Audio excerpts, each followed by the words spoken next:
Okay, so hi, Alexander. Thank you for taking the time. I'm just going to introduce you a little bit to my audience. So you are my friend for I don't know, a decade or more. We met. You're a Danish citizen.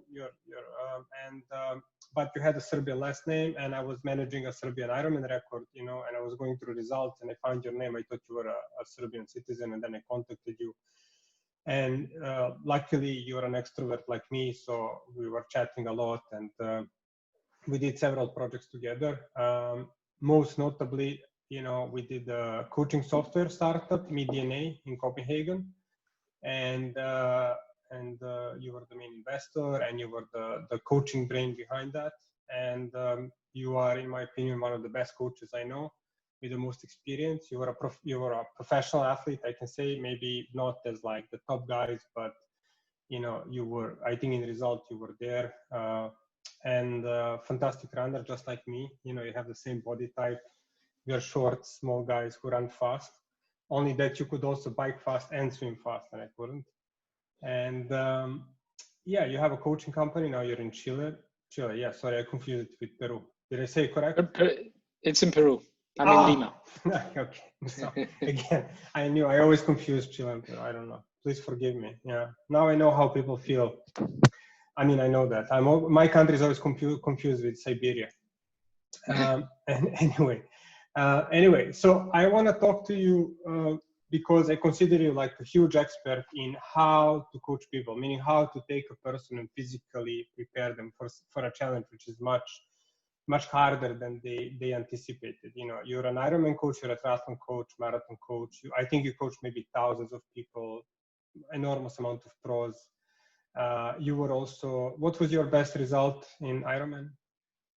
I had several top 10 results in some large Ironmans, and the fastest time I did was around 8:30, 8:31, yeah. And this was, back in just after the Cold War. So that was a long time ago, but yeah. The times now, of course, have changed a lot. But in that time, it was a fast time also. But well, and it still is. But yeah. So and what was most inspiring working with you is because you and I, when we did triathlon and Ironman, there was this emergence of technologies that would take data like power measuring and heart rate measuring. I mean, heart rate measuring was before, but a lot of power measuring. And then there was this software like Training Peaks, which was very, very data oriented. And I mean, that's also a trendy business with this data. That's current, kind of maybe an ongoing trend, a dying trend, I don't know. But you have this idea that not all data is relevant, that you can simplify that, and that people should focus only on what is important, that they were spending too much time looking at data, which is not necessary in training. And that you also wanted to add data, like emotional data to training, which is extremely important. So I think that is an enormous innovation, because in these videos, I usually talk to people who are in touch with innovation or created innovation. And that for me was mind blowing. You had this idea. Maybe you're coming from Denmark, and I don't know how, I think in general, Danish culture cares a lot about individual satisfaction and happiness. That's what at least that's my impression from all the years I spent in Scandinavia and Denmark. But I think that was amazing for me, that people should not be treated only as machines, but they should be treated as emotional beings, as, more holistically when they're trained, even for something like Ironman or a marathon, And did they understand correctly? Did they explain that well? Is that correct? Yeah, you can say it's true. I actually was inspired a lot to go this route. Well, in the time that you mentioned, it's true that the wearables that became a thing, and we were starting to be able to collect data. And in the early stage of this, you can see new development of the sport. It was a very feature-driven, let's say, industry or innovation. Meaning that it was oftentimes engineers that came up with features that we are now, from a technical point of view, able to do this. And then they did it, but it didn't really make any sense. This was at the same time that coaching was still being into endurance sport coaching. I feel now it has improved a lot, but 10, 15 years ago, there was not much coaching. There was a lot of planning. I mean, physiologists making a training plan, but that is not coaching. And with the data and understanding of that, then you could start to automate some of the commonalities that are between people, which software is a great help for, which actually, in contrary to many traditional coaches will think, allows you to make the coaching more personal, because you are automating all the basic commonalities everybody share. I just got a call, and I'll try. I don't know if that into it, but so let me pick. Yeah, a lot of coaches traditionally think that every time you talk about automating, you're meaning that you're standardizing and you're making it like a cookie cutter program, which is not true. Well, you can do that, but you can also save your time on things that doesn't add any value, and focus in what adds value, which is the coaching parts, which was overlooked, which is the relationship between a coach and an athlete, or somebody who's giving the advice and somebody who's receiving it. So that part was very interesting. So from basic Danish culture, you mentioned, I think there's a focus on general happiness, but into the Danish sports culture at this time was hugely overlooked, the human side, the motivational side. And this actually inspired me to go further into coaching, because I always felt that it was too driven from a science perspective. Today, there's a more humanistic approach, also because we're starting to understand motivational commonalities much better than we did maybe 10, 15 years ago. Yeah. I mean, motivational psychology is still a rather new thing. It's not. I'm not saying that this is good or bad. I'm just saying it's something that, I'll just, for example, when we talk about general health, for example, we take a society like Denmark or even Serbia, I think we can conclude that most people know what they should and should not do in terms of eating healthy and exercising. And so why were we so focused on that in enlightening them? They already know it. Why don't they do it? And it's not a matter that they're stupid or they're lazy. It's simply that the ones that are trying to give this advice are lacking the ability to get them to do it or motivate them. And that is the motivational side, which is complex and very interesting. And big data will help us solve this problem. Nobody solved it yet, in my opinion. Okay. Well, I think that, as I said, I mean, that not treating people as machines only, I think is good, because if you have approach that the person is a machine, I'm simplifying it, I'm using a very simple metaphor, and then you have a tendency to only look for people who can actually behave that way. And there are always people who behave that way. Like me, I was very much like that. I like the numbers and stuff, but I think there are so many other people who, that's, as you said, is not enough. They need something extra, and that's proven. I think already now there is a lot of, also I hear it here and there about the research confirming that obesity is not an issue in people lacking knowledge, but it's mainly driven by the lack of motivation. So it's a psychological illness, it's a psychological problem. Yeah, and it maybe is it's rather complex, but the thing is about training, you can say the thing in sports is that we measure. Sport is very simple. We measure things in numbers. Who's the best runner? You can put a number to it and see how fast they can run. It's easy to express, but how to reach that, you need to understand that there are basically two types of information that is relevant in any training process. There's the objective data, which all these new wearables that came really exploded. Like, we can start to understand it. We get more information. Some of it was rubbish. Some of it was excellent. And, we are building like the new understanding of performance on this. Google bought Fitbit, is that correct? Yeah. I think yes. they're negotiating to buy, or they bought it. Yeah. That's like a huge thing, Yeah. So we have objective data and then we have subjective feelings, but the one without the other doesn't really go. And I'll give you an example. For example, I send you to the gym and I send you, okay, do bench press. And I don't tell you the objective, like how many sets, how many reps, and how many kilos. So you just go and do bench press. And I ask you, how did it go? And it goes good, but I'm not really any smarter. So I need to have some objective data.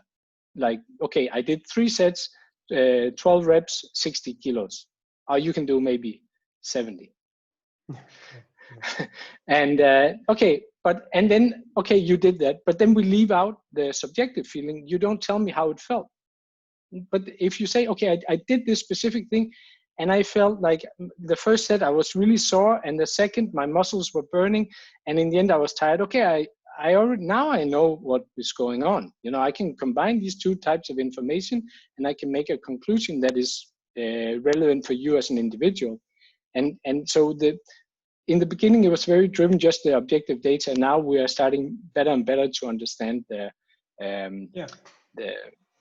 subjective feelings. I developed actually with you, I think we developed this happy, healthy, strong score, which is just a subjective feeling on training, that you fill out how happy, how motivated you are, how healthy, meaning how not injured are you, and then how strong your subjective feeling in the training. That is like very 3 simple ways of giving some more useful information on your subjective feelings into training. So yeah, I find it very interesting. Yeah. And how much, I mean, you're an Ironman triathlete, and that's an extreme sport. You know, that's a sport that only few people do. I mean, there is more and more people doing it. And by the way, I hope I can talk to Thomas Way as well in general about Ironman. I asked him as well. And but you know, how much of that knowledge and that innovation on that level, you know, maybe, you know, Ironman being the toughest one-day sport, how much of that stuff is transferring, of that knowledge is transferring to, that's my son, by the way, screaming in the yard. If you can hear. Great. It's crazy. Yeah, how much of that knowledge is transferring to the general population, you know, to everybody, you know, to how much it can help people just to move, you know, just to be a little bit active, you know. I think there's several things, and it goes both ways actually, because we tend to say that how much from doing Ironman can we benefit from in the rest of the society. But what we are seeing in modern performance is actually that top athletes are being inspired by the real world and actually learning to understand themselves better to perform at a better level. So it goes both ways. But in terms of saying what can something like in the short introduction to me, you left out that I also worked with preventive health, and I did large corporate. That's the biggest one. Sorry. I worked a lot on executive levels for larger companies to using training and fitness as a. Well, I don't know if you can mention the name. Can we mention the name of the company? No. I think that's very now I'm dedicated, because I did all these things, and I with you had a startup, and I'm also investing in things, but I'm a coach. The more I spend time, I'm dedicated to understanding this role. But so when I say this, I just, whoever listens, that I'm not only experienced into training Ironman super triathletes, I do also understand the large things. So what we can use from Ironman is for something like Ironman is, for example, motivation. Is the importance of having a goal, because that is basically what is interesting with something like Ironman, or running for that matter, is that it's a lifestyle sport. It means that yes, people want to be an Ironman, but they want to be an Ironman because it fits the way that they perceive themselves, so they want to have a challenge. So when we can learn from that in terms of, if you want to lose 10 kilos, you say, okay, I want to have a healthy life and feel good. That is extremely fluffy. Like, what does that mean? So you need, but it's the right intention. There's nothing wrong with, but you need to specify like a goal that is specific. Like you need to have a goal. So we actually have in OB coaching OB life that I work with now, is that our target group of people that we can help is the people that in short or long term already have set a goal. So if they don't have set a goal, it's impossible for us to help them, because we want to engage in a personal relationship with them.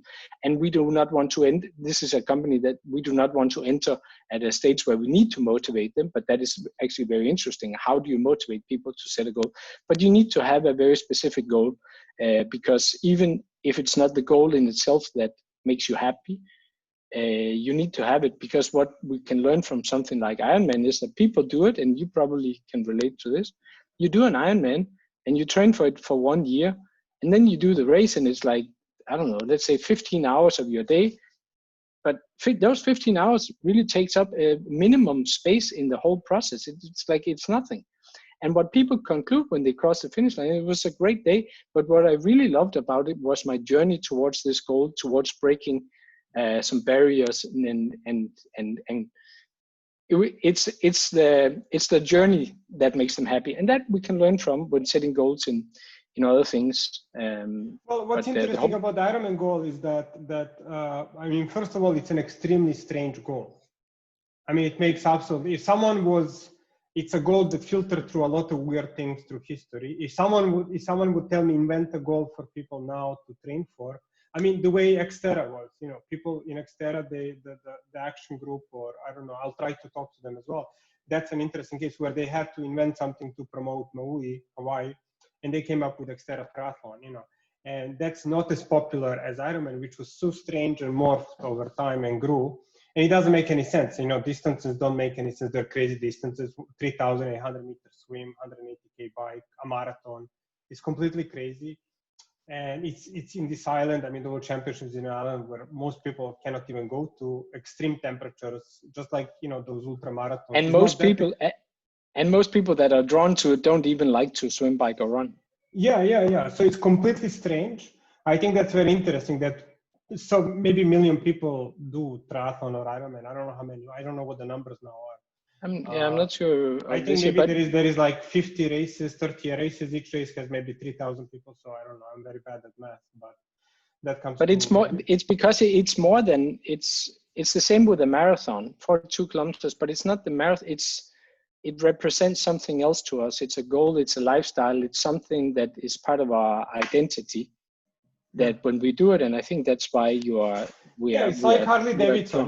People like to feel that they succeeded, and usually fighting weight loss or sickness is not a cool thing, but finishing an Ironman is a cool thing. They feel better. It adds to their identity. They feel like they're successful, even if just by training. It's the same as kind of like, as I said, Harley Davidson has a very similar, I mean, it had, now it's not such a tough trend, but he had before. Like if you drive a motorbike, you feel like you're maybe like having a Porsche or something. That's why we have a lot of more middle-aged men maybe doing Ironman, But so the goal is very strange. It has this identity element. It's very much about identity, about feeling able and alive and younger and tougher and unique and different from others. But how much does it go from training? I mean, obviously there needs to be a goal. And you have innovated in adding emotion to technology, but how much can that go, to the as you said, preventive health and stuff like that? Well, I think one of the things that we can also learn is that in order to complete an Ironman, you need to have like a plan, and you need to, in English, we have this working out or training, and training. Ironman requires training, and there's a difference between working out and training. It's actually one of the taglines that we use now in OB Life is stop working out, start training. And the difference is a workout is where you enter 1 hour fitness class and you just bust your ass as hard as you can and you get as tired as possible. That is a great workout. And you get tired and you go and but it's not training. Training is where each workout is put into a system that builds you stronger, takes you from where you are to where you want to go. And that's why the goal is so important. Mm-hmm. And what happens is the traditional fitness industry doesn't work on these long-term goals. Maybe you can find a 12-week boot camp, but basically most instructors are, if you go to a gym, are trying to make the people that go there burn as many calories as they can in that 1 hour. And that is not training to start with. And actually, we can see also that it leads to a lot of people stopping very fast, meaning they sign up for the gym and then they stop very fast after. So understanding this, that how can somebody that is sitting in a office job that is weighing, let's say 140 kilos, didn't do any sports, how can he go from there to 2 years later do an Ironman? How is that possible? And that is possible because he's training. Because he's building himself stronger and stronger. He's doing the right things. And that's where I think more having the goal that you know where you want to go in long term. And I like quotes. So I always, there is this that I tell people is that most people overestimate how much they can achieve in 1 month, and they underestimate what they can achieve in a year. Yeah. So moving the horizon of now I have to get fit. I want to lose this weight. crazy, sorry, I have to interrupt you. These crazy Ironman quotes are always like, it's like, they're like Bilbo Baggins quote, I always remember the quote, the slowest run is faster than the fastest walk. Yeah. Nobody can, it's like this but a typical Ironman quote, can you repeat it just again, Most people overestimate what they can achieve in a month and underestimate what they can achieve in a year. And that is actually because it's not popular to talk about, because most people want to have like this exercise or this machine or this can do the fast wonders for you. But the reality, the most powerful thing in all training is to train on a consistent level, day by day, week by week, month by month, year by year, if you have big goals.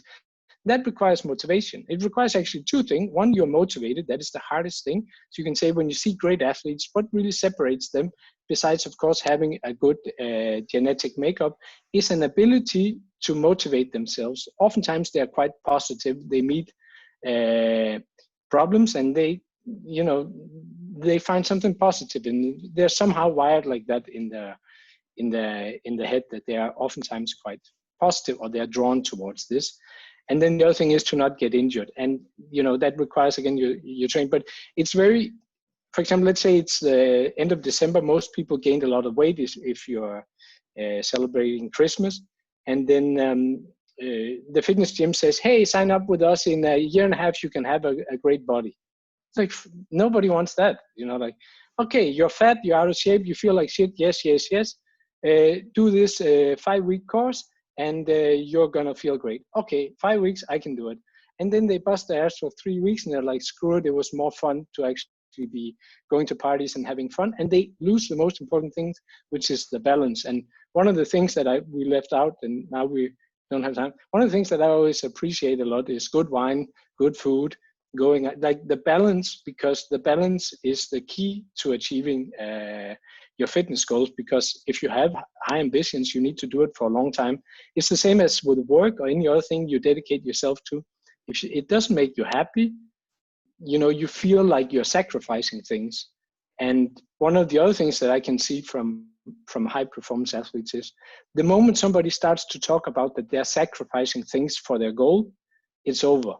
Because if you're going towards your goal and you're doing the things, you are doing the things that you're dreaming about. You should not feel that you're sacrificing anything. And that is something that I felt, for me, I stopped quite fast as an Ironman, actually probably before I even started to reach my peak. But I started to feel that I was sacrificing opportunities to coach others and to explore my knowledge and my skills into other things. And I realized in that moment that when I start to feel that I sacrifice things to achieve my dream, then that is no longer my dream. Well, because so that is very simply said, of course, but that is sometimes the honest truth. Some people don't want to hear. So these are all the cultural elements that, data focus, excluding the emotional part, sacrifice. They're all these boring elements. And I also agree that when I spend time with elite athletes who actually perform, that's not the truth. That's a story, that's a narrative given to most people. That's not true. The truth is that there is some data, but it's not all data. There is a huge element on how you feel. It's very personal, very relationship based, very emotional, and it's very how to say, it's not about sacrifice. I mean, they're all having fun, in every aspect. I mean, there is no need to, So I just want to ask you one thing before we go. How do you see the change in the next, let's say, 10 years in training? What's the next innovation that's going to come? I think there's going to be a